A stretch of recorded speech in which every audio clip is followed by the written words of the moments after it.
Nama perempuan ini mungkin akan terasa asing di telinga Anda, apalagi dia adalah seorang budak perempuan. Namun di mata para sufi, beliau adalah seorang budak perempuan yang sudah makrifatullah.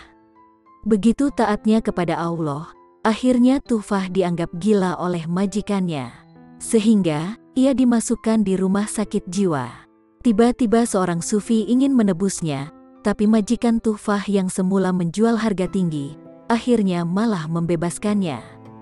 Bahkan, mereka akhirnya menjalankan ibadah haji bersama-sama sampai Tuhfah meninggal dunia.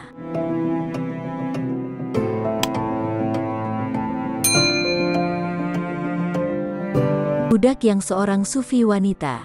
Tuhfah hidup sezaman dengan Sufi Sari As-Sakati, sekitar tahun 250 Hijriah atau bertepatan 853 Masehi. Tuhfah seorang budak yang tidak mengenal tidur maupun makan, sepanjang hari menangis serta merintih dalam mengabdi kepada Allah.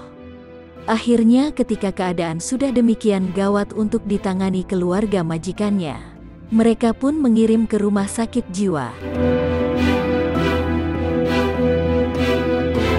Sufi yang banyak bercerita tentang Tuhfah adalah Sari As-Sakati. Menurut As-Sakati, dia pergi ke rumah sakit karena kesumpekan hatinya. Di suatu kamar, ia mendapati seorang gadis, hanya saja kedua kakinya dirantai. Air matanya berlinangan, sepanjang hari ia selalu melantunkan syair. Ketika ingin tahu identitas gadis itu, seorang perawat mengatakan ia seorang budak yang gila dan bernama Tuhfah. Ia dikirim oleh seseorang yang rupanya majikannya. Ketika perawat itu menerangkan kepada As-Sakati perihal dirinya, Sari As-Sakati pun berlinang matanya. Tuhfah berkata, "Tangisanmu ini lahir dari pengetahuanmu tentang sifat-sifat Allah. Bagaimana jadinya jika engkau benar-benar mengenalnya sebagaimana makrifat hakiki?" Setelah berkata begitu Tuhfah pingsan 1 jam. Sesudah itu ia bersyair kembali. Sakati menganggap Tuhfah sebagai saudara. Ketika Sakati bertanya siapa yang memenjarakannya, maksudnya mengirim ke rumah sakit ini, orang-orang yang iri dan dengki, jawabnya. Mendengar jawaban itu, Sakati menganjurkan kepada petugas rumah sakit itu agar Tuhfah dilepas saja dan membiarkan ia pergi kemana saja.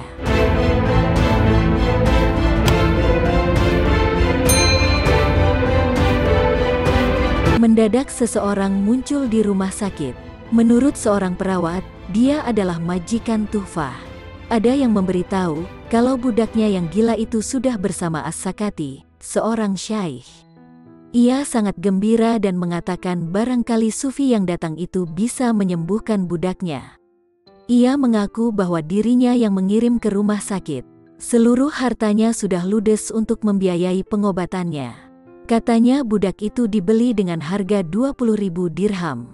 Sakati tertarik membeli karena keterampilannya sebagai penyanyi, sementara alat musik yang sering ia pakai adalah harpa. Ia seorang sufi wanita yang begitu kuat cintanya kepada Allah. Mendengar kisah itu Sakati kemudian dengan berani menawar berapa saja uang yang diminta jika sang majikan menjualnya. Sang majikan menukas, "Wahai Sakati, engkau benar seorang sufi, dan engkau sangat fakir, tidak bakalan bisa menebus harga Tuhfah," tukasnya. Benar apa yang dikatakan majikan Tuhfah. Kala menawar, Sakati tak memiliki uang sedirham pun. Sakati pulang dengan hati menangis. Tekadnya untuk membeli Tuhfah begitu besar dan menggebu-gebu, namun apa dikata, uang pun ia tak mengantungi. Kemudian ia berdoa, "Ya Allah, Engkau mengetahui keadaan lahiriah dan batiniahku. Hanya dalam rahmat dan anugerahmu aku percayakan diriku. Janganlah engkau hinakan diriku kini."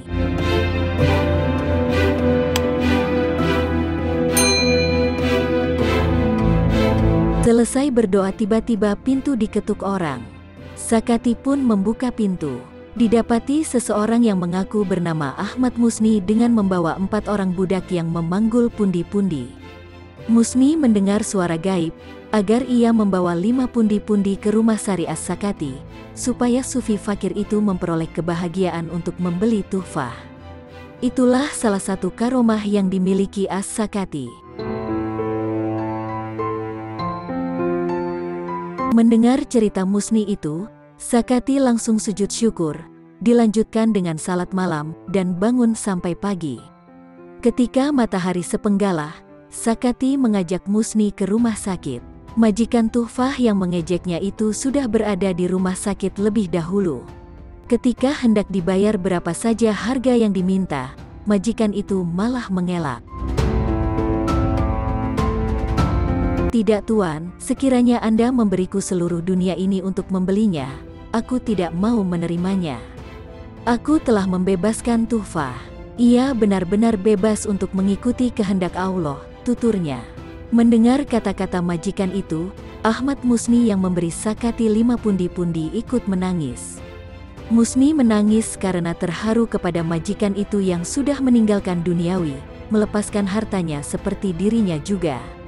"Betapa agung berkah yang diberikan Tuhfah kepada kita bertiga ini," ujar Musni sambil menatap Sari As-Sakati dan majikan Tuhfah.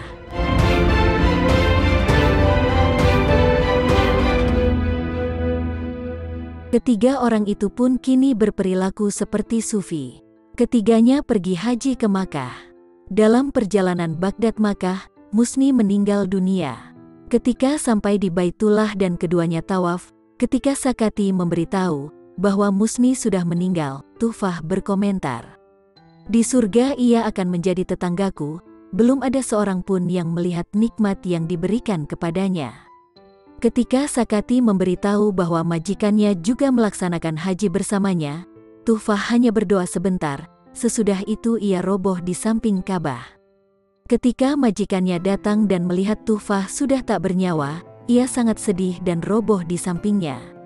Sakati kemudian memandikan, mengkafani, menyalati dan menguburkan Tuhfah dan majikannya. Sakati selesai berhaji pulang sendirian ke Irak.